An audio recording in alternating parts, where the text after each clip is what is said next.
The Seven Swabians by the brothers Grimm. 7 Swabians were once together.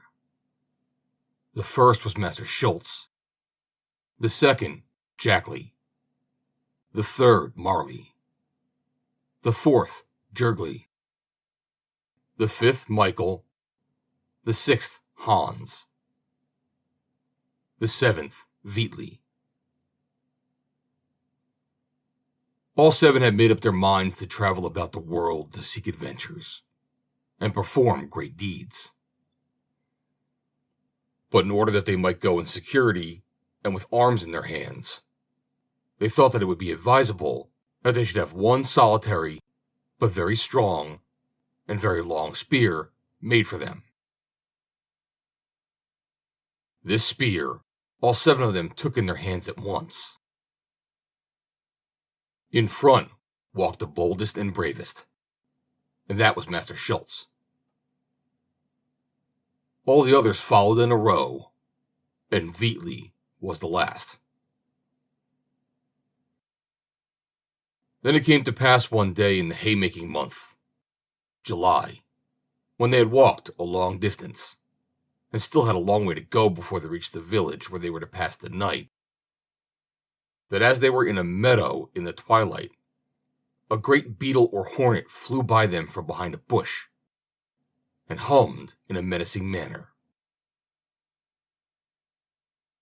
Master Schultz was so terrified that he all but dropped the spear, and a cold perspiration broke out over his whole body. "Hark! Hark!"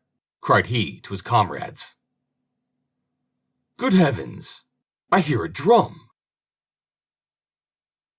Jackley, who was behind him holding the spear, and who perceived some kind of smell, said, "Something is most certainly going on, for I taste powder and matches."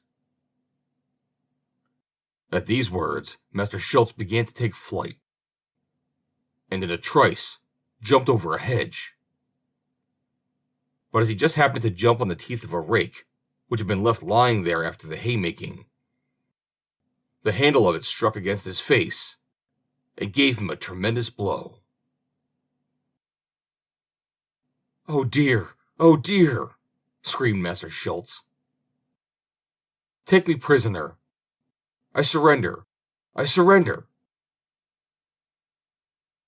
The other 6 all leapt over, one on top of the other, crying, "If you surrender, I surrender too." At length, as no enemy was there to bind and take them away, they saw that they had been mistaken, and in order that the story might not be known and they be treated as fools and ridiculed, they all swore to each other to hold their peace about it until one of them accidentally spoke of it. Then they journeyed onwards. The second danger which they survived cannot be compared with the first. Some days afterwards, their path led them through a fallow field, where a hare was sitting, sleeping in the sun. Her ears were standing straight up, and her great glassy eyes were wide open. All of them were alarmed at the sight of the horrible wild beast, and they consulted together as to what it would be the least dangerous to do. For if they were to run away, they knew that the monster would pursue and swallow them whole. So they said, "We must go through a great and dangerous struggle. Boldly ventured is half won." And all 7 grasped the spear, Master Schultz in front, and Wheatley behind.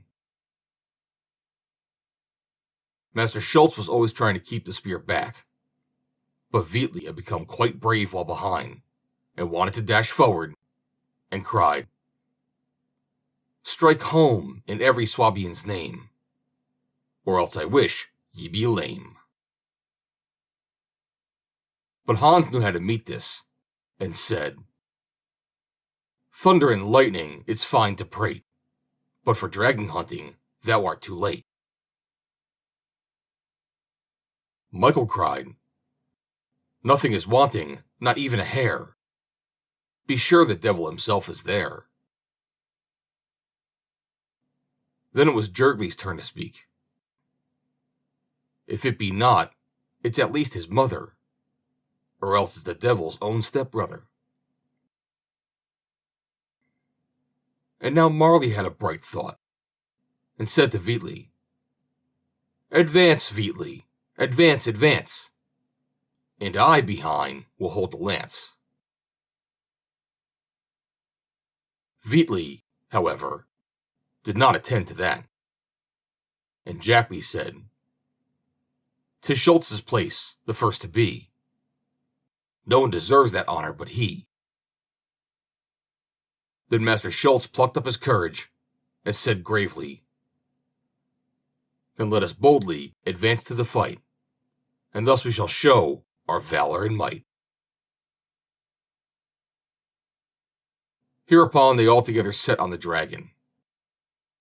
Master Schultz crossed himself and prayed for God's assistance.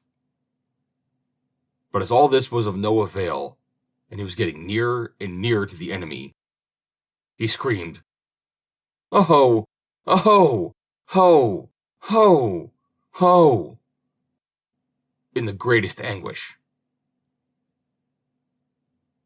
This awakened the hare, which in great alarm darted swiftly away. When Master Schultz saw her thus flying from the field of battle, he cried in his joy, "Quick, Wheatley, quick! Look there! Look there! The monster's nothing but a hare." But the Swabian allies went in search of further adventures, and came to the Moselle, a mossy, quiet, deep river, over which there are few bridges, and which in many places people have to cross in boats.